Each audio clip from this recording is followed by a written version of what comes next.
जी बधाई हो आपको, आपके बेटे का फौज में सिलेक्शन हो गया है। फौज में सिलेक्शन? जी, ये अगले महीने की 20 को ज्वाइनिंग है। अपने मन से ये लड़का कुछ नहीं करने लगा। हेलो, हाँ जी पापा। कहाँ हो तुम? मैं वो इंटरव्यू देने आया था। बेवकूफ समझ रखा है क्या अपने बाप को?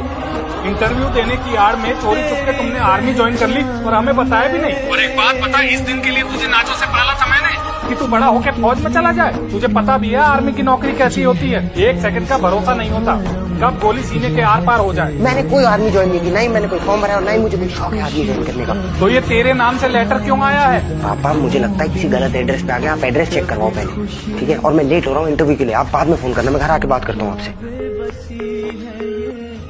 ये पूरा नाम और एड्रेस क्या लिखा है इस पे पोस्टमैन साहब? ये सुजीत पाठक D46। हमारे घर का नंबर D48 है और मेरे बेटे का नाम सुजीत पाठक नहीं, सुजीत नाम। आपने तो खामखा डरा ही दिया था मुझे। एक मिनट सर, बुरा ना माने तो एक बात कहूँ। कहिए।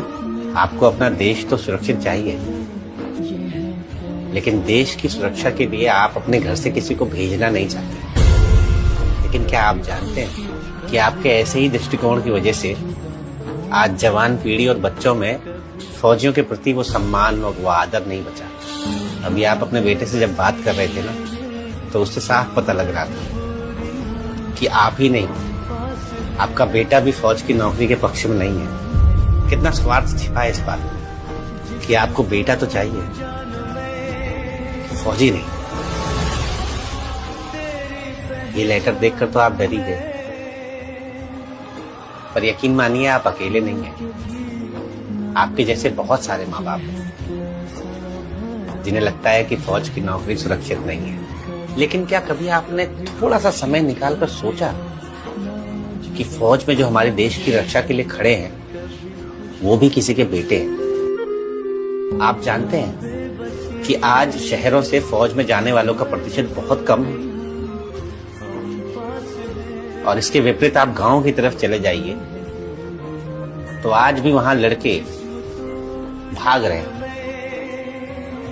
फौज की तैयारी कर रहे हैं पूरे जज्बे के साथ अपने देश की सेवा के लिए।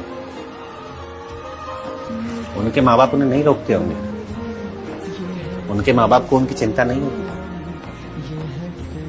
लेकिन उनकी चिंता के साथ साथ उन माँ बाप को अपने देश की भी चिंता है। और शहरी माँ बाप शायद ये भूल गए।